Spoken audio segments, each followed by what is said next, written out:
I'm Sarah Green from HBR.org.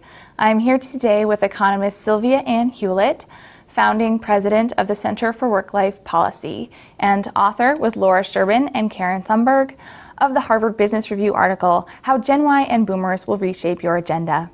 Thanks so much for joining us today. It's great to be here, Sarah. So according to your research, what are the similarities between Gen Y and Boomers, and how are both different from Gen X? Well, the first fact to start with is the power of these generations. Each of them is roughly twice the size of the intervening Gen X generation. They're around the 80 million mark each. So these are the kind of 600-pound gorillas of the workplace. And so whatever values they have the power to drive them. Because they're such a big chunk of the workplace. And what we show in this article is that they have a rewards remix going on. They really do want a bunch of other stuff. I think one of the most dramatic set of facts in this article is that there's 5 rewards of work that they value as much as or even more than the sheer size of the pay package. Well, let's delve a little more then into those 5 principles or non-financial incentives. Because certainly when the economy is down, non-financial incentives become even more attractive. Absolutely. Can you spell out what those are? Of course. So the first thing that both of these generations are looking for is what we call odyssey. They really crave a range of new experiences. They love the idea of either, having a global assignment with the company they're working for, or perhaps a 3-month sabbatical that allows them to go work on girl power in Bangladesh. They are interested in kind of spreading their wings, in searching for meaning. And these mini sabbaticals are one of their favorite incentives that they would like in place if they are going to stick with the company. A second thing that they're really craving in their daily work life is a rich form of flexibility, really a measure of control over when, where, and how work gets done. But one of the comforts, I think, for employers here is that they don't want limitless, remote working possibilities. A half day, a day a week of telecommuting options, or perhaps a staggered hour situation on Fridays. This is what they want. They just want at the margin some measure of control over the long hour work week, which we all struggle with these days. So the first 2 are odyssey and flexibility. Right.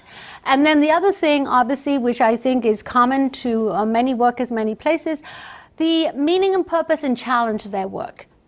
They love being kind of pushed into stretch assignments. The idea that they're expanding their minds and challenging themselves, very important to this generation. Diverse teams, well-functioning teams is really the fourth thing they're looking for. The idea that they can work closely with a range of colleagues, perhaps across the world, really makes them want to, give 110%. That's something that they're absolutely seeking. And then what would be the final element that they're looking for? The final one, which is so very powerful, is their need for a measure of altruism in their work. They're all big-time volunteers. They do a whole bunch of stuff at the weekends on their own time. But, huge numbers of both Gen Y and Boomers, 80% of them, in fact, want employers to get involved in allowing them to give back.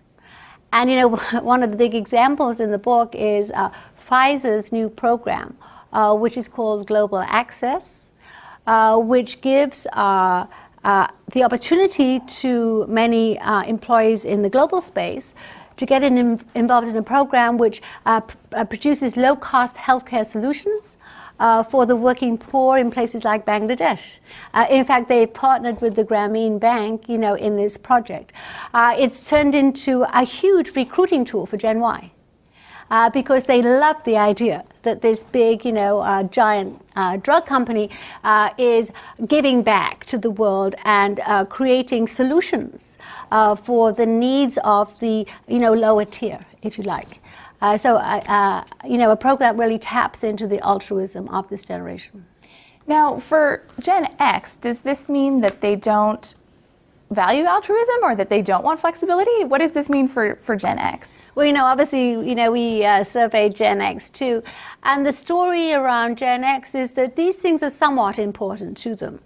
But for instance, Gen X is 23% more likely to see compensation as the big driver, which is a traditional thing. I mean, we've always assumed that, the workers in the workplace are mainly there for the pay package.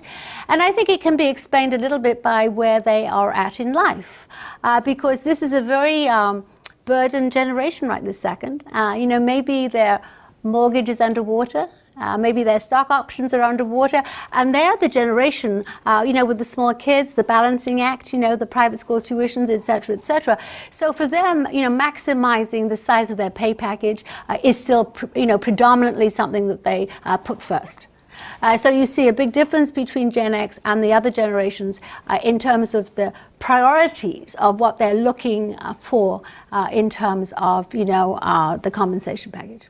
So as far as a management challenge then for Gen X, is it going to be difficult for them to manage up and manage down when the bookend generations have maybe different set of values or priorities?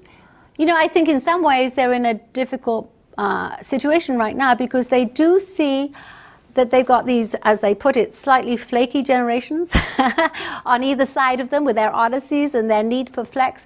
But they're sufficiently large-minded, I think, to see that in the future they'll want that stuff too. In fact, they say that, in 10 years, hey, I'll want this. So they're, I think, willing to endorse the notion that this should be part of what employers offer. The other thing I guess I might want to add is that there's some very interesting ethnic differences in the data. We were able to show, for instance, that African American and Hispanic Gen Y people are more plugged into the altruism. It is tremendously important to them that companies give back to the community. The other thing we found that in the communication style, all of this generation is obviously very tech savvy. They really do use those social networks and all of the gadgets of technology. But again, in terms of their preferred communication style, there's real interest in the difference between the groups. For instance, African American young professionals totally prefer one-on-one contact. They seem to distrust communication through email, whereas young Asian talent much prefer email to face-to-face contact. So I think some of this data gives real tools to managers because it does really map out what might be the best ways of really getting through to some of your best young talent. You gave an example of Pfizer as one company that's making the most of these differences. Is there another company that's managing these tensions well?